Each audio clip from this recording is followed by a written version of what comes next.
You're listening to The Home Team, the voice of Croatia's sports podcast. Football, Basketball, handball, water polo, tennis, skiing, sailing. you name it, The Home Team has it covered. And we're back, the Home Team podcast. Branko, Nikola, Domagoj, and with us today is our special guest, Joe Šimunić, former Croatian footballer, legend. Minister of Defense. The Minister of Defense. And we're going to be touching on everything football and everything Joe Šimunić. Starting with the obvious question, born, raised Australia, what got you involved in the whole football game? Thank you. First, I'd like to thank you guys for calling me, and big hello to all the people watching. I, as a child, for some reason, always I got as a 1-year-old, I just started walking. I got a football off my pokojni kum, and I just started kicking the ball around, and it was just somehow natural. So that's how I got into soccer, into football. Mm-hmm. And was that obviously I'm assuming there was some family kind of pushing, because football is a big thing for Croatians, right? No, not really. It is a big thing, but in my family, no one played football, and it was just somehow I just started playing, and there was the one Croatian club in Canberra, and eventually when I was 7, I started playing for them. Everything else is history. Mm-hmm, mm-hmm. And you must have had a feel right away that this was it for you, right? This was. I loved it. Mm-hmm. I loved it. I still do today, but not as much as back then. For me, football was everything. I literally ate, slept, breathed football, and yeah. At what point do you think that you got recognized as a talent? I would say probably around the 11, 12-year-old mark, even before, but where everything started getting more serious. And then eventually when I was a month before my 15th birthday, I got called into the Australian Institute of Sport. I got first a half scholarship and then a full scholarship. And then that's like the Australian Institute of Sport program back then for football was like if you went to Real Madrid or Bayern Munich. Right. That was like the best thing you could have done in that at that age point. You benefited obviously from that? I did. It was basically being put in a professional environment. You were becoming a professional before you were becoming a professional. So that helped a lot. The coach there was amazing, the coaches, but the main coach was the guy's a football genius. And I was lucky. I was lucky to be part of the program and lucky to work with those people. After that, Melbourne Knights and the rest Melbourne of the Knights for a year and a half. We became Australian champions. That was a huge thing for us. Then after that, I went to Hamburg, and that's when my European adventure started.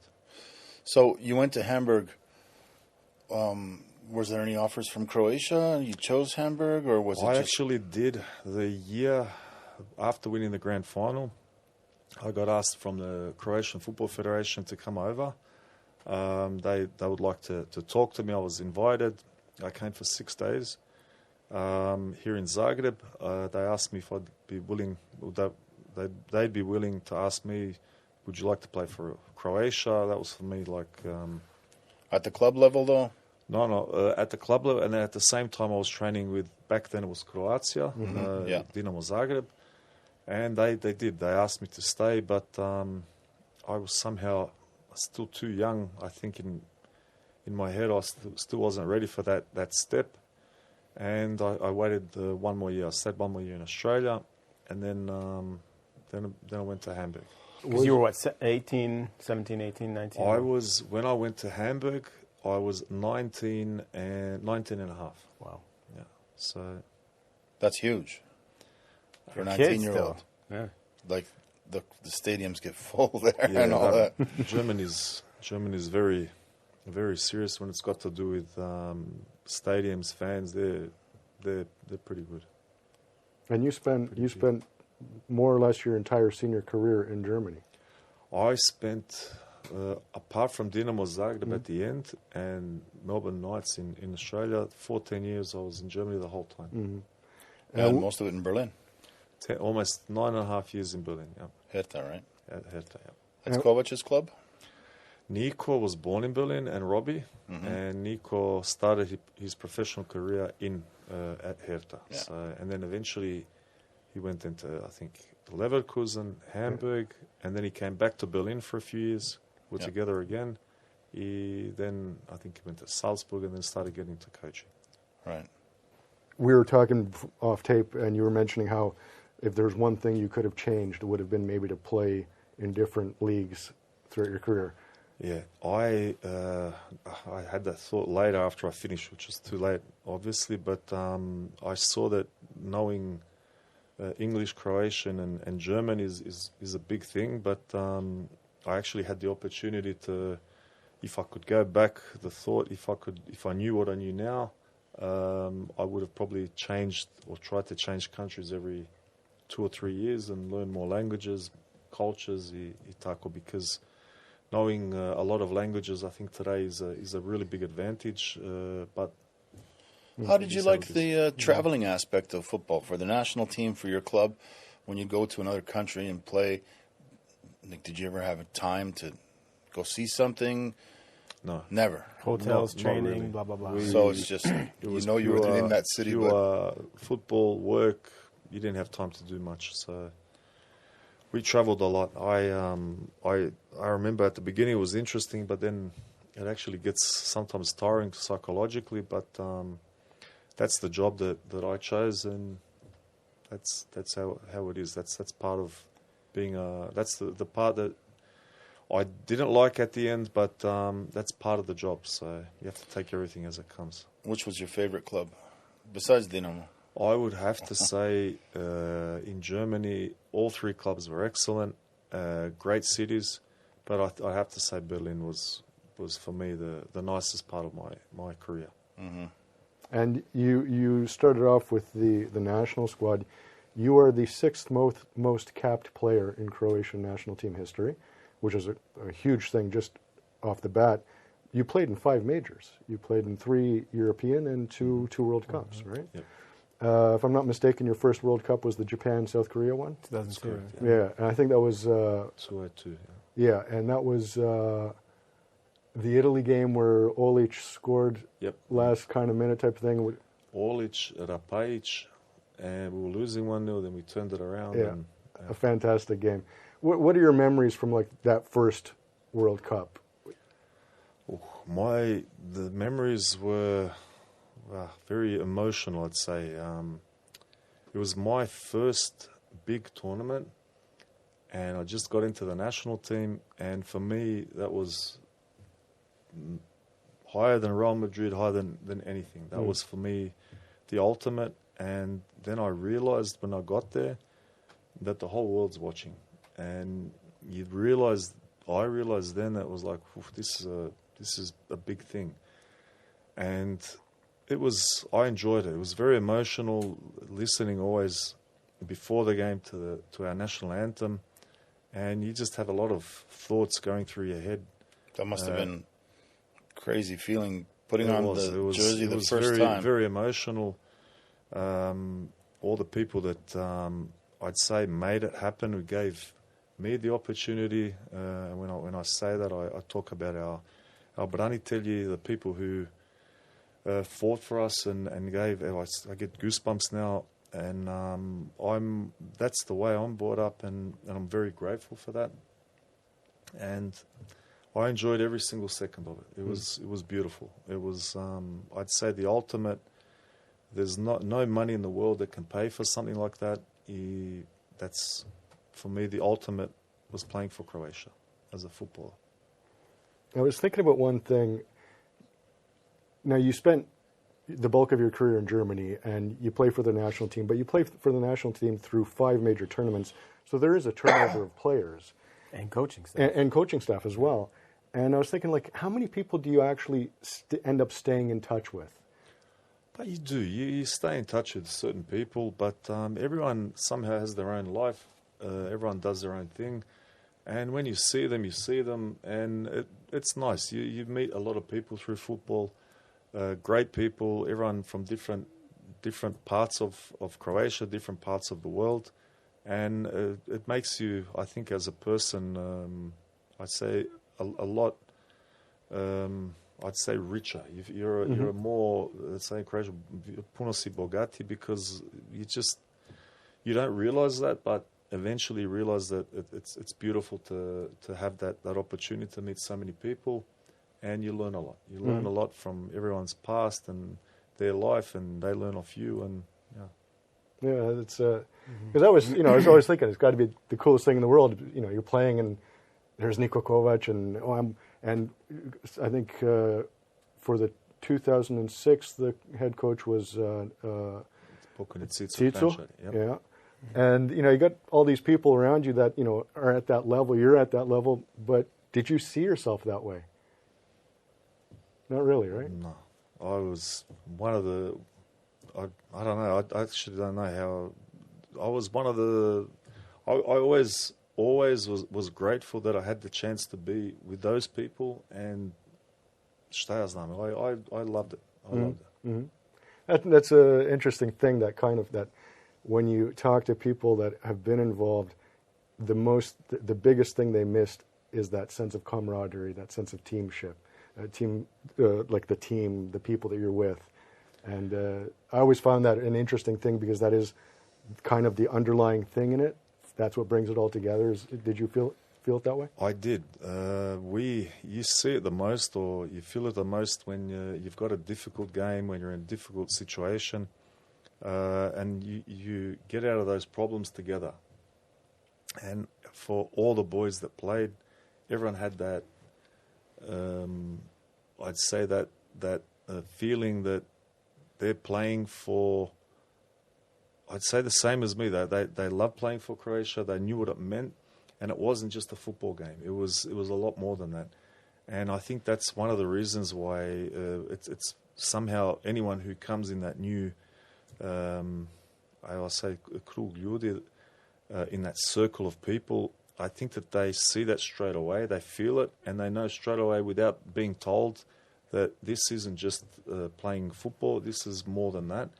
And I think that what Zlatko Dalic has done in the last 8.5, 9 years has taken it to I'd say a level where I think that a lot of people didn't believe it was possible. But I think with that temel, that we, all of us played the way we played, that showed everyone that it wasn't. I'm just playing just to get out of the way.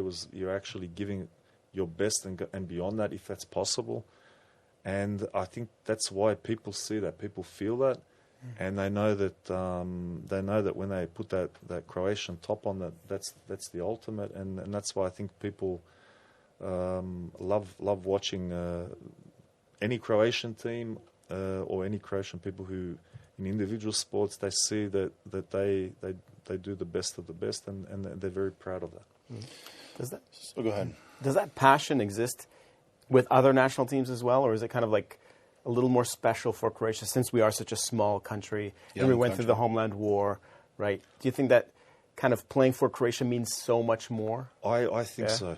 I really think so. I think recently Marko Viduka done an interview I saw, and he said something like, they asked him about the same, they go about Croatia and what about... And Mark said something which was very interesting and very true. He said there's other smaller countries small countries maybe u smislu population, who also have very talented players, but they never do anything. And he goes, Croatia always does something. That was here. Here with you guys. Yeah, I watched. It was an excellent interview, and I agree 100%. Vidi, it's like whatever job that anyone does, say it's not football, say it's not soccer, are you doing a job because you love it, or are you doing it just to pay for the bills or just to survive? And there's a big difference. When you do something that you love and then you're so passionate about, I think there's no limit there. And all the guys that are playing and all the whole circle of players and people running that team it's amazing. And like I said, everyone's now waiting for the World Cup. I can't wait. I'm leaving in a few days. I'm going to go there. I'm going to be at the second game. My kids can't wait. They've got their new tops now, and they're ready. They're ready to support Croatia. So. Okay, so you got into coaching. You were an assistant to the national team, and then you took over the under-19s for about 4 or 5 years? 4 years, yeah. What is your philosophy as a coach? Are you more defensive, or are you more offensive, or does it depend on the players you have available? But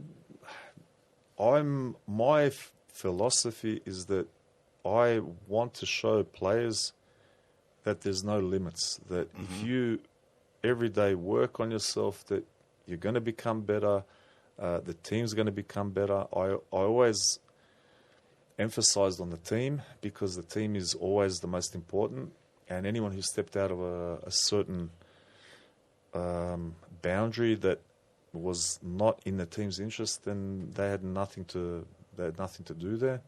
I let them know straight away. But I also had understanding. The under-19s are younger. They make mistakes.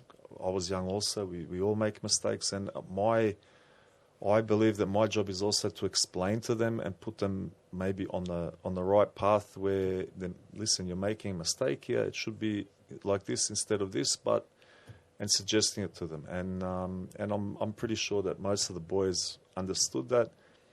And at the end of the day, I tried to give them examples when I was younger. The way I was thinking about football is that when you come to a certain age, don't come to the age where you're 35, 40 and you finished your career and telling people, yeah, if I only did this, if I only did this.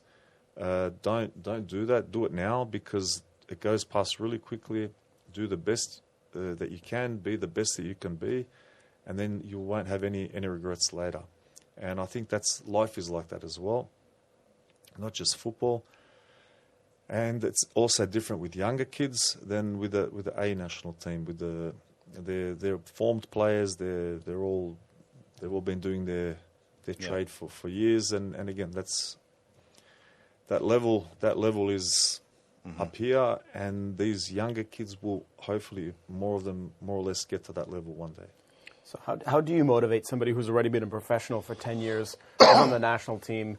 How do you get them focused, or you know what I mean? Like obviously younger kids, it's like, okay, come on, let's go. You don't get them focused. No. They're already there. They wouldn't be in the national team. They wouldn't be at that level if they weren't. I think it's more about keeping a hierarchy that's functioning, and that's I think psychology. Trying to foresee potential problems and try and not let it get to that point, and everything else is based on the results. And then when you have a good result, then everything comes by itself after. I thought there were two really important quotes from the 2018 World Cup. And I think Dalic came out and said, I'm not here to teach them how to play. They already know how to play. I thought that was a really intelligent quote. And the other one was from the goalman, Šimunić. He said, mi smo dobra klapa, we're a good unit. And I think those two are vital to success in any sport, any team sport. Again, the team's the most important. And when I say team, in this instance, it's Croatia. So everything that you do is in the interest always of the team, and it's, I'd say, even it's like, for me, again, it's the ultimate, and they're all the same. What they've done, I think that they weren't even a lot of them weren't even aware of what they had done in 2018. That was something, I don't know, something amazing, and thank God it happened. I'm still a little bit upset about the refereeing in the final, but it was a little. It is what it is. We won't go down that. Well, we can if you want. We're all on board. I just think that when you have a klapa, a team, everyone respects everyone. Everyone will die for the next guy the guy next to him, then anything's possible. And in a country of now less than 4 million people, that's a huge thing. That is something amazing, something special, and somewhere deep down, I think to all the people who live in Croatia and the ones who live outside, you give people hope, and you're showing them that anything's possible.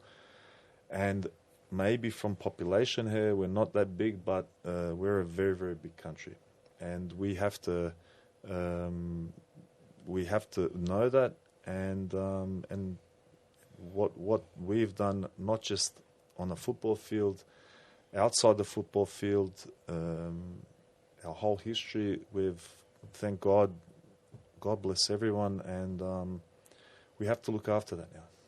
Absolutely. I agree with you 100%. I was sitting one day talking with my dad, and we literally we ran the experiment of going through all of our national teams and all individual players and the things that they've achieved.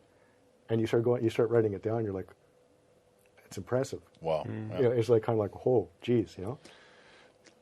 Again, I don't know where to start with water polo, with basketball, and unfortunately basketball is now not the best position, but we'll get there again.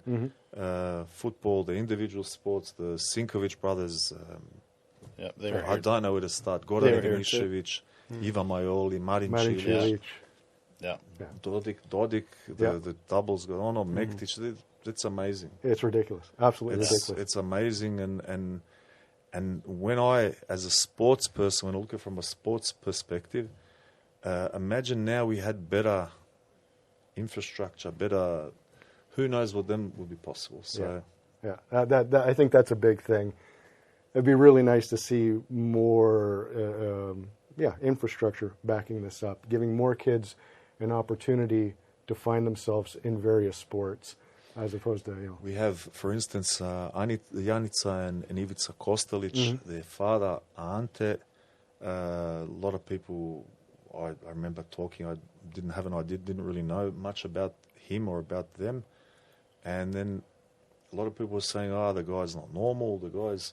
Then you have Vlašić, Blanka, and the boy, the Joško Vlašić, people saying things, not positive things, and you're thinking, what's wrong with these people? And then time passes, and then you realize that these people are geniuses. They've got kids, a boy and a girl. Croatia hasn't got many mountains. They become the best. She became one of the best ever. He was amazing. He was the best in the world.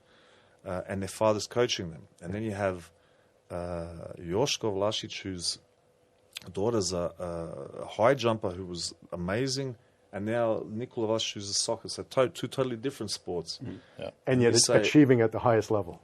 The top level. And then you say, how many more people have we've got like that? We've got them everywhere. We've got talent, we've got coaches, and yes, if we still have the infrastructure better, how good would we be then? The endless possibilities. I always thought though, especially for Gips, Ante Kostelić, and even for Vlašić, you've got to be a little bit hardcore to achieve that kind of you don't just walk in there and say, well, hey, put the skis on and go down. No, you've got to be a bit hardcore to achieve that level of success. Again, you point out the obvious fact: Croatia doesn't have that much snow. No, they were driving to Slovenia to train. Yeah, and they rocked the skiing world for basically a decade. That's and they put Croatia on it was still already on the map, but then they gave it big time. Every time they mention Croatia, the best advertisement ever. Yeah. The one thing I like about the football team, we had 98, and that was huge. Yeah. And nobody thought we were going to surpass that. Yep. And then they did it again in 20 years. Yeah. And then the year after that. For the 4 years later. 4 years later, again. Yeah. And we love to see it, but what it does to every player that comes up.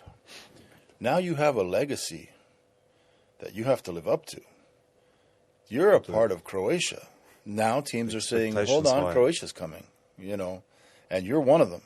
So first of all, it gives you a sense of pride. I'm playing for this team. We have a history. Look at what we've done. But also I have to live up to that. which is great. It's great motivation as well. Our premier the other day said that you guys have we've got all big expectations from you guys, but that's your fault. So, and that's 100% right. True. So, But that's good. That's a positive thing. Yeah. But at least we know it's achievable. Like that famous example of the 4-minute mile. When the guy finally broke the 4-minute mile, 10 guys did it the next week, right? So now you know that's possible. So like, we can do it. We know we can do it. I would say that's our biggest advantage now. This team, they're winners. They know how to win. They psychologically know they've been in difficult situations. They know how to turn it around and turn it into success. I have some questions regarding. Okay, you're a defenseman? Yep. Well, yeah. You didn't get the nickname for nothing. But is there one game that you particularly remember as one of your best games or one of the most brutal? No? Okay. There's a few games where it was against big teams that we won. And we did ask Viduka about you. Yep. And the 3 yellow card situation. Yep. Just for viewers, that was Australia playing Croatia, World Cup, right? Yeah. And Joe fouled. Who did you foul the first time? That was Viduka, right? In the box, not in the box, but close to it. No, I think it was Kuhl. I think Harry Kuhl. Right. I'm pretty And sure. then he gets a second one in the 90th minute. Second yellow card, and the ref. That was on Mark. That was on Mark. That was on Mark. And Mark was telling the ref, you booked him already. Now, I've been thinking about this. I feel sorry for that ref. You've got a Croatian team, and the defender is coming up. You know how you complain to the ref, or you argue. Not argue, but you try to present your argument. He's speaking to you in an Australian accent with English. He plays for Croatia. Meanwhile, all these Croatians playing for Australia have an IC at the end of their name, so they seem Croatian, but they're all speaking English with an Aussie accent. And he got mixed up, and he marked down a foul for Australia. And then to top it off, if you got 2 and he didn't send you off, well, you might as well go for a third, treća sreća, right? I always say no one's ever going to achieve that ever again. Well, I think that's pretty much impossible. Unfortunately, we didn't get through. We drew 2-2. We didn't get through. That was the biggest disappointment. But jokes aside, I see Mark very often here in Zagreb. We have a coffee, and we always joke around. I said to Mark, I always say to Mark, you know what? Okay, you're 3 times stronger than me. Okay, how many times in that game did you fall? And I'm trying to hold you up, and then someone takes a photo, and it looks like I'm pulling you down. He said you should have went to jail for that foul. No comment. I reckon he should have got the yellow for taking a fake dive. I read. But wait, hold on. So if you get 2 yellow cards, and he doesn't show you the red, you don't have to leave. So when I did get the second yellow, normally the referees have the red in their back pocket. Right. And I didn't see him pulling it. He was writing something down, and I realised straight away that I don't know what he'd done, but on the scoreboard, on the big ekran, there was second yellow. I saw red, the dobro, and he didn't say anything. So who am I to tell him to Exactly. say, that's my second, give me a red card. So that's not I'm my just job. wondering, the rules must say he has to show the red, and if he doesn't show the red, well then I would assume, that's not your problem. That's his I problem. mean, that kind of ended his career. It did, because I read that he he quit basically immediately after that, and basically said it was because of that gaffe. Yeah. But Yeah, he didn't like Croatians for a long time too. I don't think he did. He said that they'll foul somebody blatantly right in front of you, and then spread their arms, going what? But that's him. Yeah. Oh well. You can. There's the long-standing. Because Mark knew him from the league. He was apparently one of the better referees, and there was a few games where he refereed us before that for the national team. One of the games was Italy, 2002, and he made a big mistake then. For us, it was good that he made a mistake because we got the win at the end. And then there was one other game. Was that the penalty shot that should have been? Yes. Oh, No penalty shot. They scored a goal, but then he said there was a foul on Joe Šimunić. He just fell over. Right. And thank God he said that or saw it like that.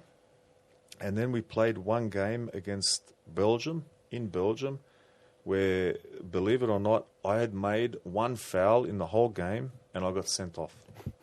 So it was, whatever, long story. But that day he was disgraceful. He absolutely massacred us that day.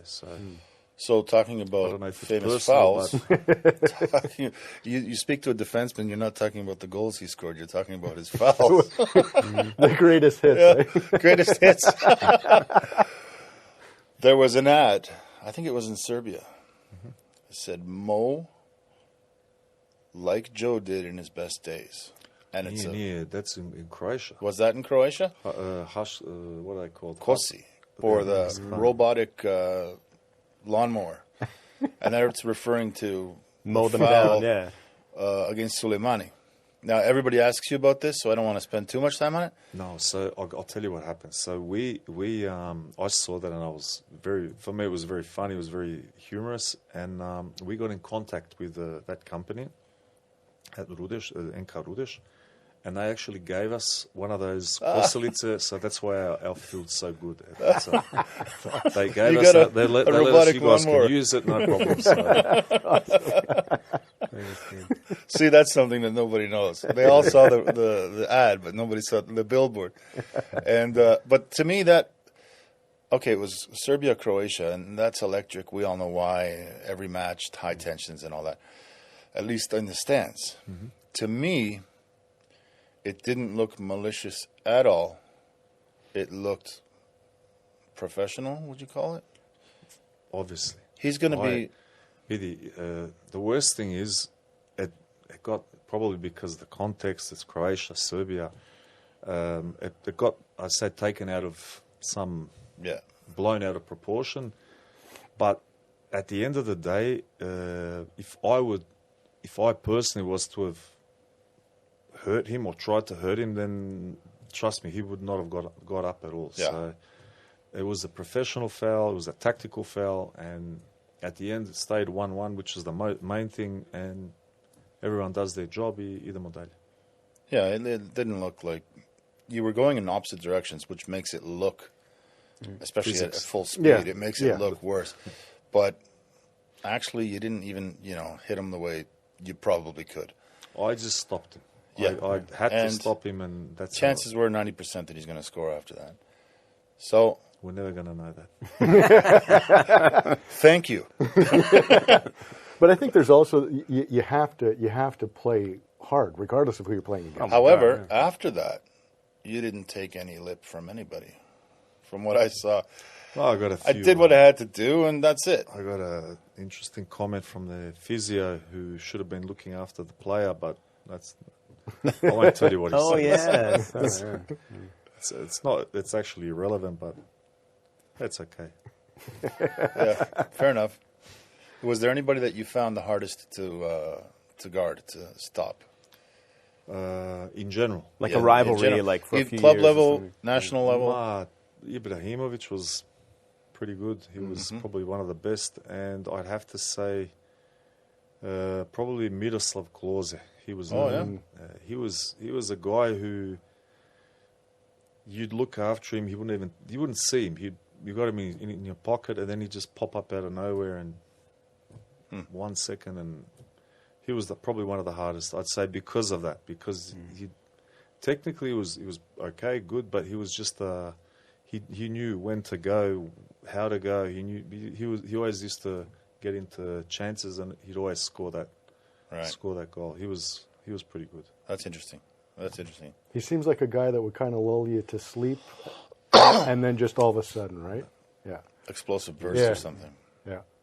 And he also had the nose. Ibrahimovic is just arrogant. That's he's good. Was he trash talking or what? No, he's a good guy. He does seems like more for, but he's a really good guy. He was a great player, and he didn't take anything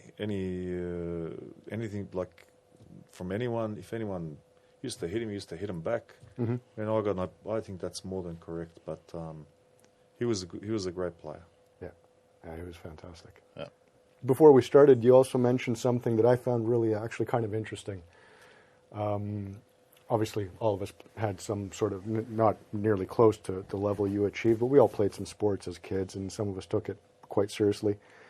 And I had that thing that you mentioned, the passion, that love for that sport isn't as strong as it was back when you were a kid. What do you think happened? Why did you lose some of that passion for football? Probably because there's always two sides of a coin. So most people see the one side, I don't even know how to call it. The glory. The glory, fame, whatever you want to call it. They don't see the other side. They don't see all the hard work that gets in there, how much you have to actually give up. How many times I think when I was playing, I don't know how many times I went to someone's wedding, and I'm from a big family. A lot of you don't do it. It's not part of your friends. Or you can't go when you want to go. You have to go to sleep on time. You have to. You don't go to parties. You don't go to birthdays. You don't. For instance, that's one example. Mm-hmm. There's a lot you have to give up, and then you get people commenting you on your izvedba, your 90 minutes of that game, and then they're giving it to you if you don't do well, and it's just tiring. It's this negativity, and it's somehow not fair, but that's the price that comes with it. That's just how it is. And then when you eventually realize that, just ignore it, get on with your own job, then you, and that's why somewhere I think I'm very, very emotional. I don't like things that are not fair, and that's probably one of the biggest problems that I have. And you just it all comes to at one point, and then you just explode, and that's where I've lost that little bit of. Wasn't like when I was younger, because when you're young, you're more iskren, you're more poshten, you're more, because that's how we're all brought up. That's how we're all born. And then you see there's different types of people, and you just have to accept it how it is and get on with it. So it took me a long time to accept it. So let's move on to the World Cup. Croatia's at it again. Group L. England, Ghana, Panama. Thoughts? England, I think, is the key at the beginning. I think, I hope. Do you want to dare to predict a score?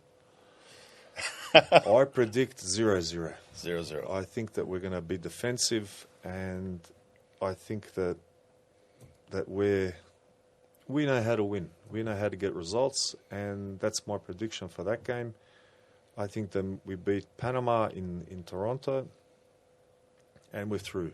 And I think the most important thing is to get through, and everything else after is a bonus. That's kind of what Dali said too. The aim is to get through, and then take it game by game. How do you see now? Like, looking at this generation right now, to me the key players are obviously Luka and for me Perisic. I think Perisic is. He reminds me a lot of Jarni. The boys know. I keep saying this. It's just that ridiculous speed, constant, like 37, but can still outrun everybody on the team, kind of thing. But they are getting a little bit older now. How do you see this in terms of the team functioning with that? Because I don't see Luka maybe running as much as he did in 2018 or even in 2022. But maybe that's actually a good thing. Maybe just have him quarterback the situation, because that's what he's great at, right? So, okay. Luka, Modric, and Ivan Perisic are they're phenomenons. What they're doing now is nothing. That's nothing. Nothing of what they're doing now is normal. To the point where when I say that, they should not be playing football anymore, physically, from the age, whatever. But they're playing football, and they're playing at a huge level. So just one statistic, Luka, on just statistics all up, on running and whatever the percentages, whatever he was the second best player in the whole of Italy last season. Yeah. So there's nothing more to say. Ivan also had a great season. The main thing with him is he stayed healthy. He had problems with his knee for a while. Those guys are machines. And what Zlatko Dalic said, for whatever reason, if something's not happening with any players, he goes, I've got other players on the bench who I trust, and I'll change them and put them on. And he's done that always, and he's always come up with the right answers, and I don't see why this World Cup will be different. I trust Luka and Perisic to be the best like they are, and they're going to do it again. And they're so important for our team, first because of their experience, and second because of their winning mentality. And they show the younger kids how to win and in which direction they have to go to. And that's, for us, I'd say, our biggest advantage. Do you manage to watch every game? I'll watch every game. So you saw the last one? I did it in Varaždin. Yes. I watched it, yeah. I think that at the end he did a whole change-up. He changed a lot of the players. He put in the young ones. He said everybody's getting time. And I think that last group that was on the field, they actually showed a lot of promise.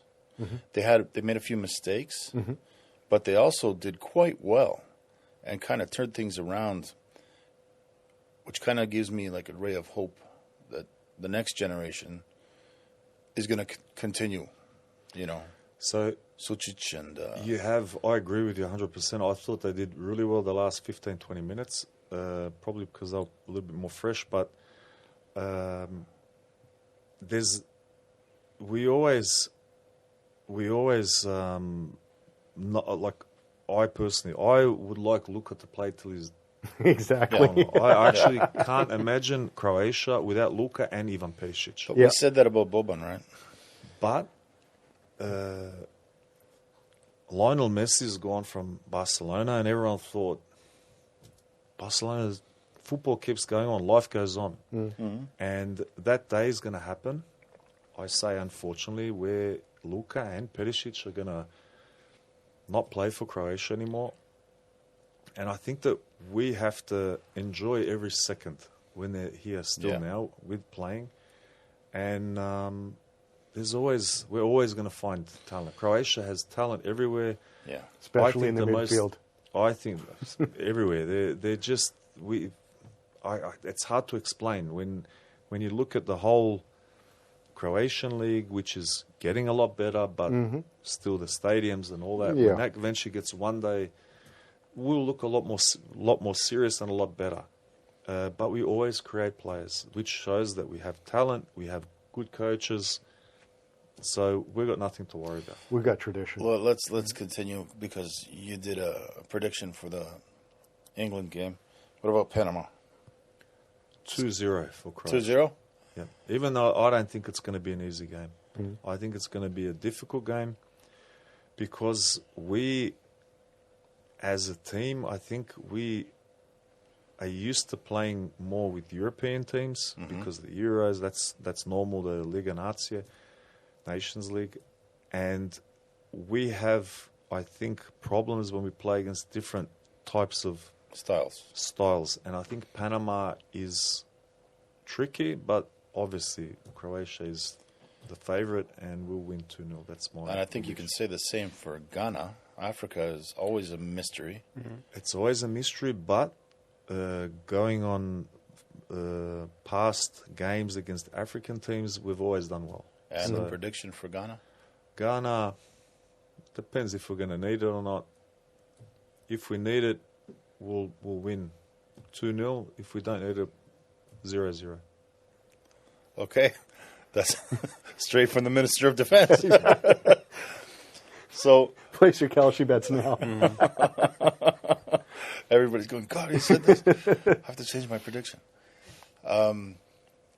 So eventually, Modric is going to retire. Perisic is going to retire. How does it feel when you retire? You announce that's it. That must be emotional. Yeah, I think. I don't know. Or is it a relief? I can tell you how it was for me, but it was in one way. It was emotional, but that day is going to happen. I was already preparing myself 1 or 2 years before. I actually didn't know until I was going to play. If my health was a little bit better, I probably would have kept playing another maybe a year or so.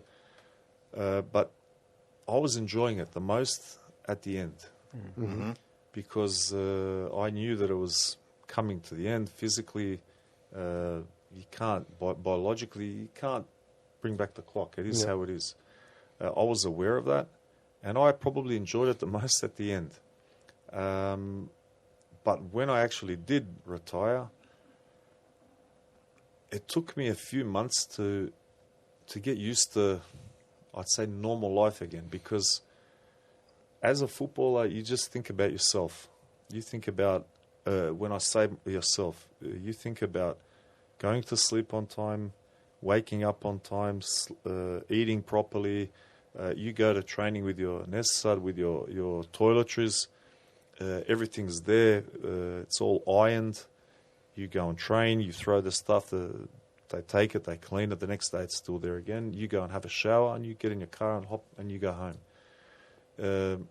That's what I mean when I say that's all you think about. When you finish, that's got nothing to do with life. When you finish, that's a reality of life. You have your family, you have your kids, you have that's life. I think that's normal for any retirement. So, and it takes. I did a lot of research into people who retire, sports people, and there was an interesting statistic where between 1.5 and 2 years, if you can be okay, stay as normal as you can, understand that transition, you'll be okay. But a lot of people had problems with depression, probably because of the change, because of and also the media being in focus, javnosti. There's a lot of things where you're used to, but then you have to get unused to. Right. And that's I think natural and normal. But then after that 1.5 to 2 year mark, then you're okay. Yeah, I think anybody that retires, you're changing your whole rhythm. Especially something as physical as football. I put on about, I think in the first year, about 12 kilos. Yeah. So I was happy that I wasn't going to training anymore, but hey, we're roasting a pig. Look, I'm coming this time. So things change. But I think that can also be a positive. You're involved now with football through Enka Rudesh. And how's that now? How do you find that now as a former player, but still being able to be part of that and yet still having, your private family life? And how do you find that? I think so I have to be involved in football in one way or another. It's in my blood. Working at Enka Rudesh was always interesting for me, the administrative part. So the football part, playing, the coaching part I've seen, and now the other part where you see what happens, how an actual club functions. It's very interesting to me. There's a lot of izazove, there's a lot of things where you assume something, but until you actually see it, you see the problems or the potential problems. And the only difference is I am working with people who are great people, who are really good at what they do, and I learn off them every day, and they probably learn something a little bit off me, not too much, and we have a great bunch of people doing it, and it's interesting. It's what happens on the field has to also, you have to try and get it to what happens on the field, off the field, and vice versa. You have to somehow create a winning mentality off the field, so when someone new comes in the club, that they know, without telling them, they know what's expected of them. And everything else is how it is. Yeah, my coaches used to always tell me there's a difference between a classy organization and a crassy organization. And class, all the big dynasties, they have that. Where exactly what you say, you show up and you already know what's expected. Nobody has to tell you. So as a player, you're just worried at focusing on being the best that you can be, just on yourself. As a coach, you're worried about 25 players, and then plus the assistants, then the doctors, then the physios, and then as someone in the club, or director or president, you're worried about everyone. Everyone, yeah. So you got up to like 70, 80, 100 people.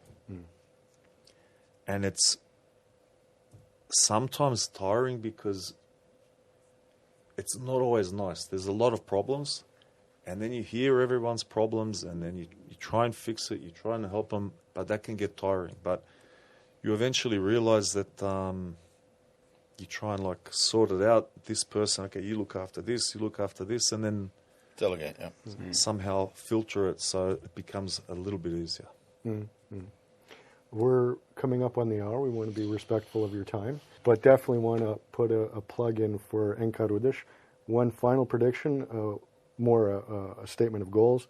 What are you guys hoping to achieve this coming year with Rudiš? Our aim is to stay in the league. That's our biggest goal. I think that's we've got a lot of work to do. 2 years ago, when we were in the first division, it was a bit of a debacle, but I always say to everyone, we paid all our bills. We don't owe anyone anything, and we'll find a way to make it all work and to be respectful and pristojni, how they say. All right, that sounds good. I'm going to make a prediction as well. We're going to add on to the prediction that we're passing the group for sure. Definitely passing the group. Okay, hold on. We might as well do scores. Go All ahead. right, scores. England, Croatia. Okay, so honestly, I think I'm putting down a win against England.